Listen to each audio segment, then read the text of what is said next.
ginagawa mo? Anong ginagawa mo dyan sa kamay mo? Uy, tama na. Ayusin mo na yung mukha mo. Oh, bakit? Dinodrawing mo ba ako na parang doon sa Titanic? Ano ba? Hindi, no?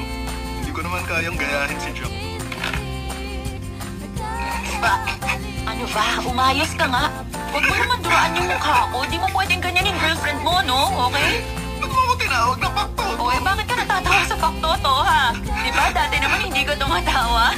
Pareho yung sense of humor naming dalawa nito. Nahahawa na ata ako sa'yo. Magkatulog na tayo ngayon, no?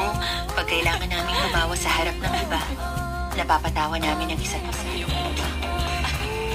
Sa wakas, nahanap ko na rin ang prinsipe ko. Para sa pogi na si Room.